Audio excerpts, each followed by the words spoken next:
Tiago dizia: ai de vós, ricos, aonde o vosso ouro, a vossa prata estão se consumindo, enferrujando. Ora, quando que ouro enferruja? Quando que prata enferruja? Basta nós olharmos para nós, né? Quando nós vamos comprar uma joia, ou vamos confeccionar, pedir para confeccionar uma joia, nós escolhemos justamente o ouro, ou o ouro branco, ou a prata, porque são metais que não enferrujam. Nós não escolhemos o latão. O latão deteriora com o tempo. Agora, os minerais preciosos, eles permanecem. Se nós olharmos para o próprio Jesus, ele era amigo de uma família rica, Lázaro, Marta e Maria. A família mais rica que tinha na Judéia. Os pais de Lázaro, Marta e Maria morreram e deixaram esses três com a herança. Eles tinham várias casas em Israel, principalmente em Jerusalém. Ali em Jerusalém, atrás do templo, eles tinham um terreno, que é o terreno do Getsemane, ou Horto das Oliveiras, mais conhecido. Eles tinham propriedades.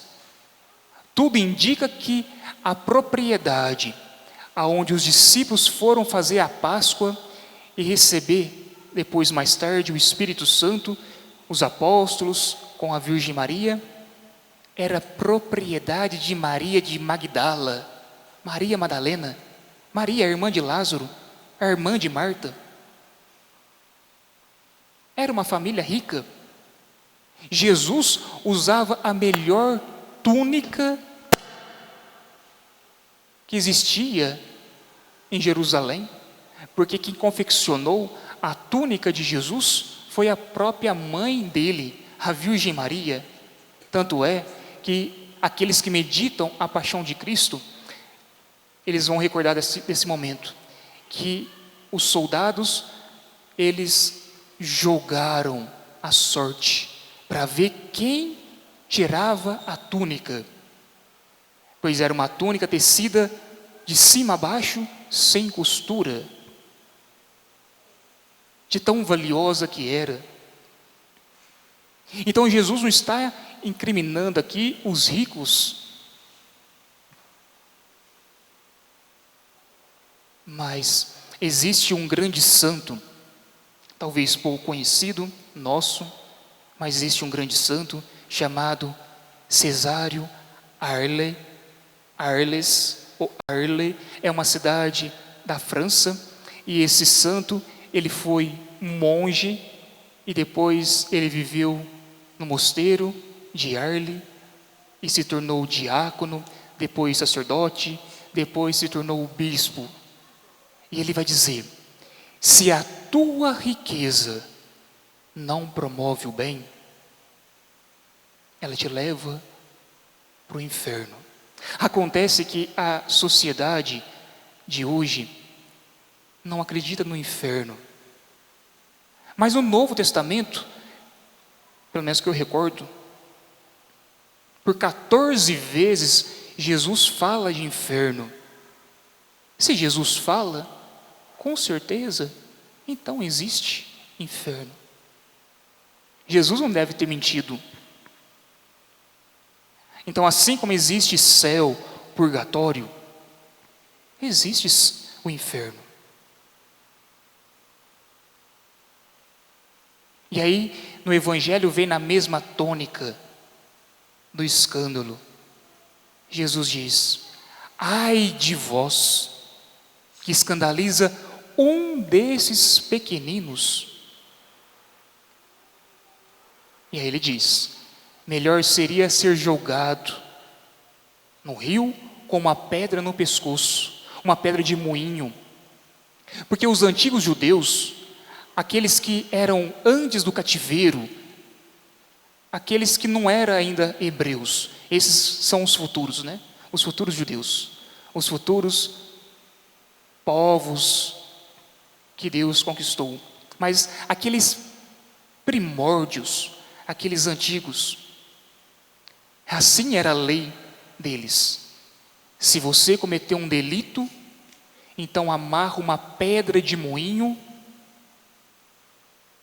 ou seja, talvez vocês não lembram, né?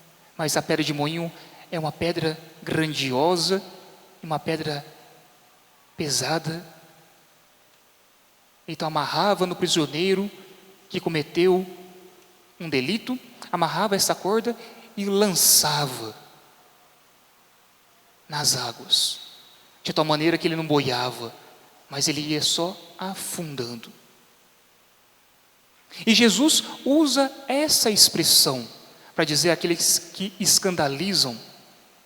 Talvez nós, na sociedade de hoje, repito pela segunda vez, talvez nós usamos a expressão assim: você usa uma roupa escandalosa.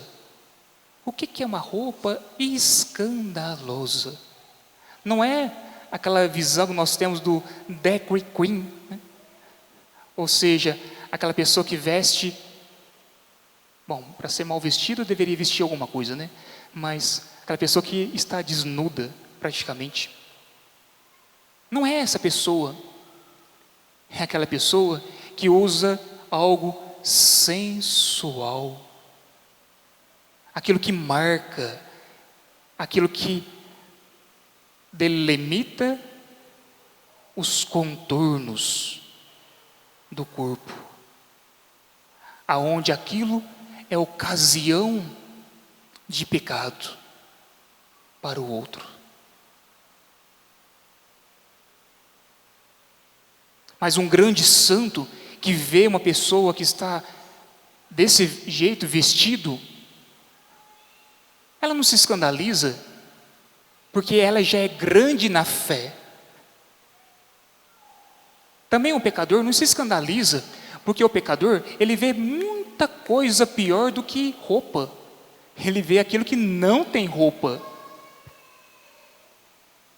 Mas aquele que está procurando seriamente uma vida de santidade, que se confessa, que comunga, que faz atos piedosos, que é temente a Deus, que procura a retidão, a esse sim, quando ele vê uma ocasião, talvez ele comete pecado.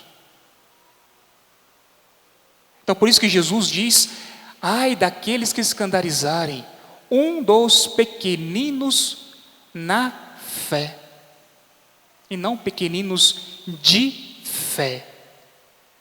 Compreendem a diferença? Não é aqueles que têm uma fé pequena, não é isso, mas aqueles que são pequenos e procuram viver uma fé que não é grandiosa ainda, que não fizeram grandes prodígios, que está no momento assim de principiantes na fé.